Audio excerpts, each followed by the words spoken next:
Hello, good morning, જય શ્રી કૃષ્ણ. કેમ છો બધા? મજામાં? તમે મજામાં જશો? હું પણ મજામાં, મારો પરિવાર, મારા સગા સંબંધી તો બધા જ મજામાં છે. ચાલો ત્યારે નવા દિવસની શરૂઆત કરતાની સાથે જ તમને હું બધાને કહી દઉં કે પહેલેથી તો છેલ્લે સુધી તમને કાલ સાંજ બપોર પછીનું બધું જ બતાવવાની કોશિશ કરીશ. તમને મારી સાથે બન્યા રહેજો. ચાલો જોઈ લઈએ શું શું કામ પડ્યું છે એ જોઈ લઈએ. ચાલો, જય શ્રી કૃષ્ણ.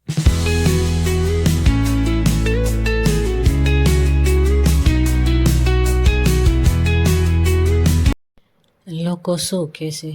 લોકોનું વિચાર્યા વગર આગળ વધવું જોઈએ. જ્યારે પ્રેમાનંદજી મહારાજ બહુ સરસ વાત કીધી કે જો તમે લોકોનું જોશો ને તો શરમમાં પાછળ જ રહી જશો. હે ને, કે આપણે લોકોનું જોઈએ કે ભાઈ એ લોકો જોઈ જશે તો મને શું કહેશે, મારું શું થશે, મારી વાતો કરશે. ના ભાઈ, મારે ન આગળ આવવું જોઈએ, એમ તો તમે પાછળ રહેશો.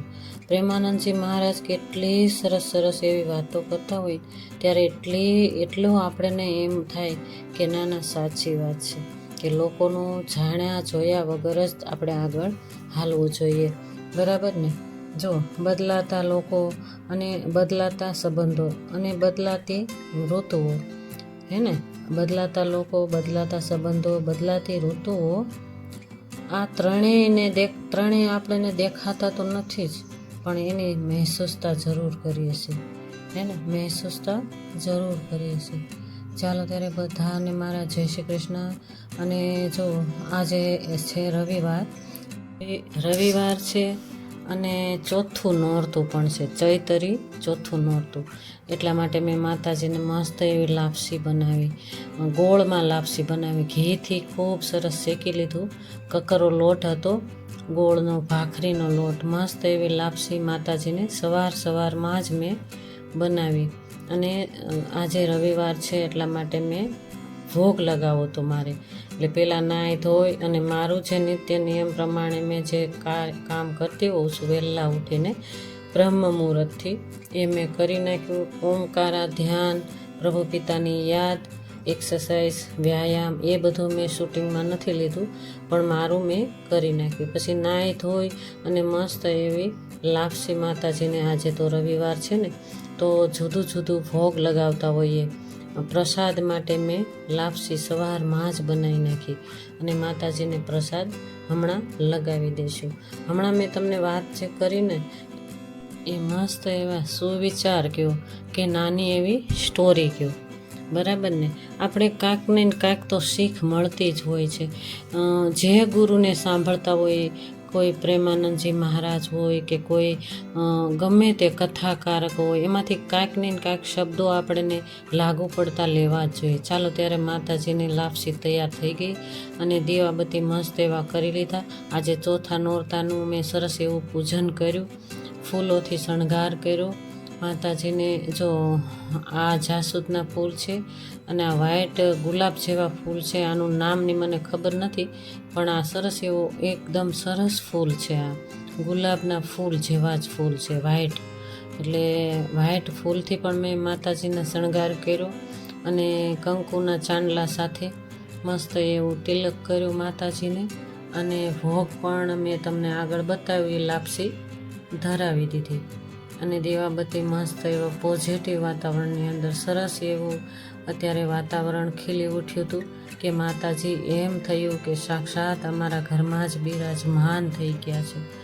એટલું સરસ મજાનું. આજે ચોથું નોરતું છે છતાં પણ ઉપવાસ કરી જ નાખ્યું. એક ટાણું ઉપવાસ, મતલબ એક ટાણું બપોરે જમી જ લઉં છું, કારણ કે મારે અમુક દવાઓ લેવાની હોય ને, એટલે બપોરે જમી જ લઉં.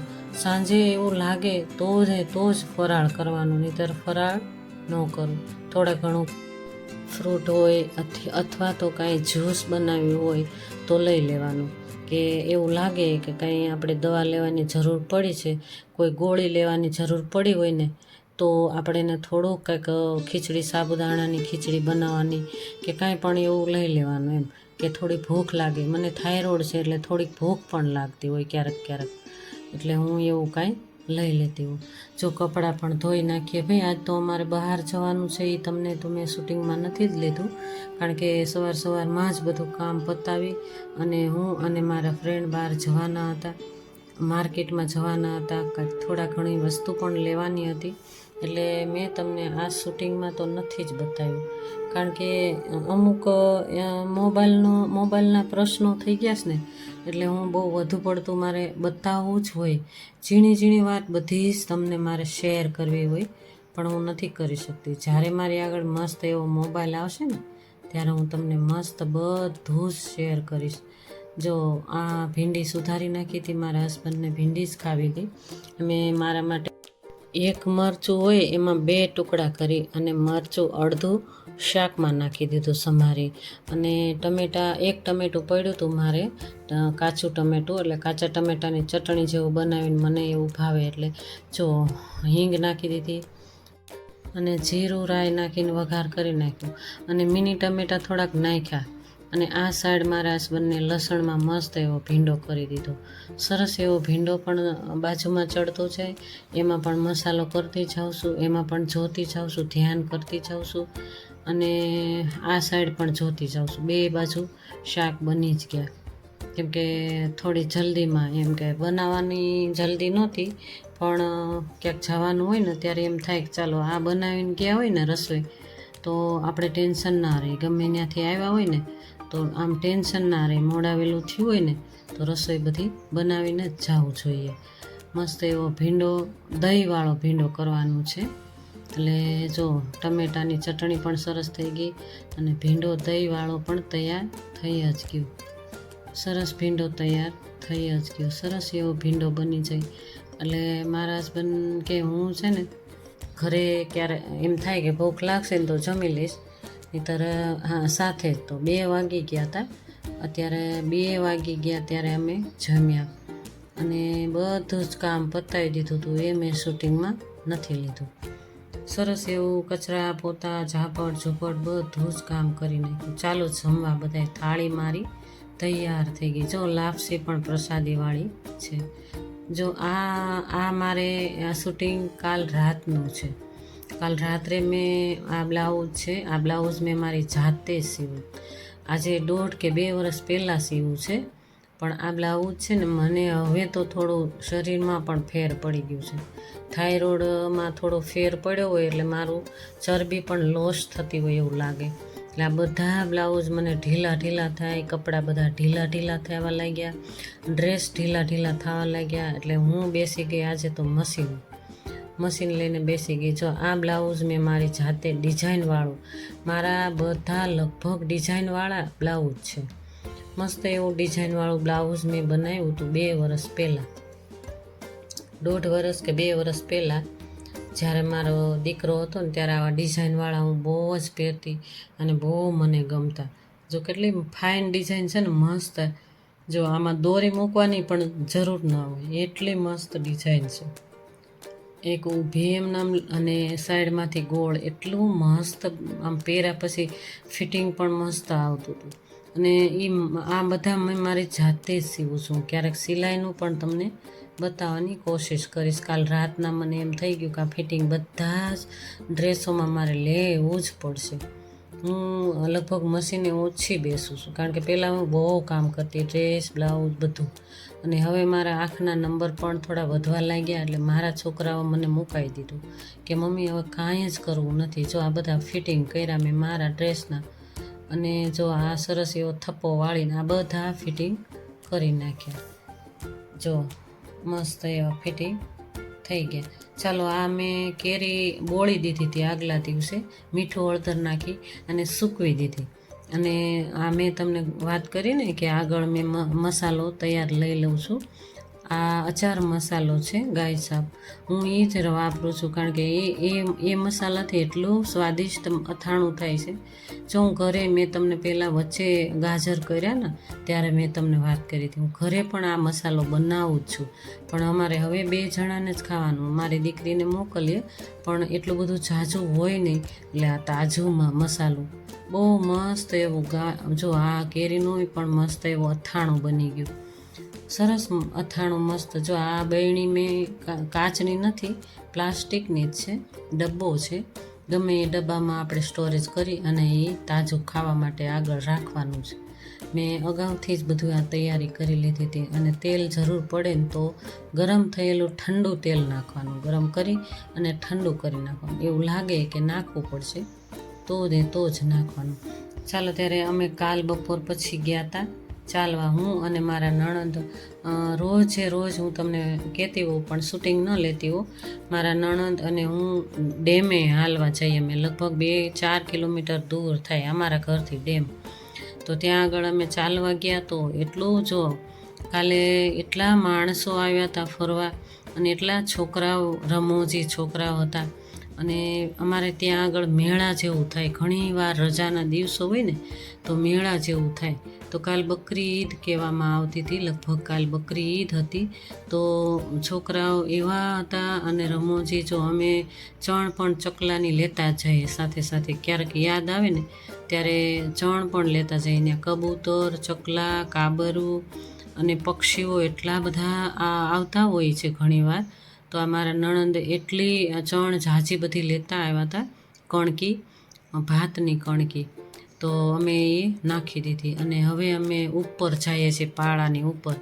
મારા નણંદને મેં કીધું ચાલો આપણે નીચેથી જ વયા જઈએ, તો આપણે ઉપર પાળા ઉપર આજ તો જઈએ. તો મેં તમને લગભગ આગળ મેં ઘણા સમય પહેલાં વ્લોગમાં બતાવ્યું હતું. આ પાણી જો ઉતરી ગયું, ત્યારે પાણી ઝાઝું હતું, અત્યારે ઉતરી ગયું. આ પાણી અને આ મશીન છે અમારે આખા અમરેલીમાં, અહીંથી જ પાણી આવે. જો મશીનો છે, આ પાણીના કોઈ મોટરો મોટી હોય ને એ છે. અમારે આ ડેમનો પાળો કહેવાય. જો કેટલું ઉતરી ગયું પાણી. પાછું શૂટિંગ મેં એટલા માટે લીધું કે કેટલું ઉતરી ગયું પાણી, ઘણું બધું ઉતરી ગયું. આવી ગયા અમે પાળા ઉપર, હાલીએ જ છે અમે. અને ત્યાં આગળ છોકરાઓ એવા હતા ને રમોજી, તો એવા કે આંટી અમારું લેજો, અમને બ્લોકમાં લેજો. આમ એવો રમોજ કરતા હતા, વાલા લાગે દૂરથી. એવા છોકરાઓ હશે 10મું 11મું ભણતા હશે, પણ એવા હતા વાલા લાગે એવા. જો આ માતાજીના મંદિર પણ ત્યાં આગળ છે. આ શીતળા માનું મંદિર છે. અહીંયા આગળ અમે સાતમના દિવસે શીતળા માનું અમે પૂજન કરવા આવતા હોઈએ છીએ. આ શીતળા માના દર્શન તમે બધા કરી જ લો. અને ગણપતિ બાપા અને રામ સીતા એના 2 સામસામા નાના એવા મંદિર છે. અને આ અમારું ડેમનો પાળો કહેવાય છે. જો બધા ફરવા માટે ઘણા એવા આવતા હતા. કાલે લગભગ બકરી ઈદમાં કેટલો મેળા જેવો હતો, રજાનો દિવસ હતો. એટલે છોકરાઓ છોકરીઓ ખૂબ એવા પાળે એન્જોય કરવા માટે આવતા હોય. મારા નણંદને હું અમે હવે ચાલવા નીકળ્યા. ત્યાં છોકરાઓ કે આંટી અમને બ્લોકમાં લ્યો જ. તો એ છોકરાઓને મેં કીધું અહીંયા આવો. તો આવતા હતા ત્યાં આગળ બહુ ડાયા છોકરા. જો આ બંને ડાયા છોકરાઓ લાગ્યા અમને. અમે એને એવા સરસ રીતે શૂટિંગમાં લીધા, પણ એટલા શરમાતલ હતા. જો અમે નીકળી ગયા હવે ત્યાંથી બહાર અને ઘરે આવવા માટે નીકળી ગયા. ત્યાં સૂર્યનારાયણ પણ રજા લે છે. જો કેટલું મસ્ત વાતાવરણ છે ત્યાં આગળ. આ મારો વિડીયો તમને ગમે તો લાઈક, શેર, સબસ્ક્રાઈબ કરજો. અને નવા હોય તો સબસ્ક્રાઈબ કરીને જ જાજો. અને મારી ચેનલમાં તમે બન્યા રહેજો. મારા બધા વ્લોગ જોજો, શોર્ટ વિડીયા પણ જોજો. મસ્ત તમને કાંઈ નહીં કાંઈ જાણવા મળશે. અને જો ગમે ને તો મારી ચેનલને આગળ વધારજો અને તમારા ફેમિલી મેમ્બરને પણ બતાવજો. આવી ગયા અમે મંદિર સાઈડ. અમારું ઘરની મેં તમને ઘણી વાર વાત કરી હોય. ચાલો, જય શ્રી કૃષ્ણ બધાને મારા. અને હું તમને એક વાત કહું કે તમારો ખૂબ અમૂલ્ય સમય, તમારો કિંમતી હોવા છતાં સમય કાઢી અને મારો વ્લોગ જોવો છો, મને મળવા આવો છો અને મને લાઈક કરો છો, કમેન્ટ કરો છો, તો તમારો ખૂબ ખૂબ ધન્યવાદ. અને મને ખૂબ એવો સપોર્ટ મળે, મને મોટિવેશન મળશે કે તમે મને કમેન્ટ કરજો અને મારા બ્લોગ શેર પણ કરજો. મારી ચેનલમાં બન્યા રહેજો. હું પૂરેપૂરું કાંઈ ને કાંઈ બતાવવાની કોશિશ કરતી જ રહીશ. અને મારો પૂરો વિડીયો જોજો. જો હજી આગળ મને જેટલું બનશે એટલું સરસ કરવાની કોશિશ કરીશ. અને અત્યારે કદાચ તમને ગમ્યું ન હોય તો પણ મને કહેજો. કાંઈ પણ મારા વોઇસમાં ભૂલ થઈ હોય, કાંઈ પણ ભૂલ થઈ હોય તો મને કમેન્ટમાં એક નાનકડી એવી કમેન્ટ કરી અને જણાવજો, તાકી મને આગળ શું શું કરવાની ખબર પડે, શું શું એમાં વધારો ઘટાડો, કોઈ વોઇસ વધારવાનું, વોઇસ ઘટાડવાનું, વોઇસમાં સરસ નહીં બોલાતું હોય એની મને ખબર પડે. એટલા માટે હું તમને કહું છું તમારો ધન્યવાદ કે મને તમે જોવા ન કહી શકાય, પણ તમે મને મળવા મારો બ્લોગ જોવો છો એટલે હું ફરી ધન્યવાદ કહું છું. અને હા, તમારા બધાના આશીર્વાદથી મારા યુટ્યુબ ફેમિલી ના આશીર્વાદથી 110 મારા સબસ્ક્રાઈબરો વધી ગયા. ખૂબ ખૂબ ધન્યવાદ, તમારા બધાનો ધન્યવાદ દઉં છું. હું એટલી ખુશ છું, મને એટલી ખુશી છે કે તમે મને સબસ્ક્રાઈબર વધી ગયા મારા, અને આજે હું બહુ જ ખુશ છું. ચાલો ત્યારે બધાને હું જય શ્રી કૃષ્ણ કહી અને મારા વ્લોગની વિરમું છું.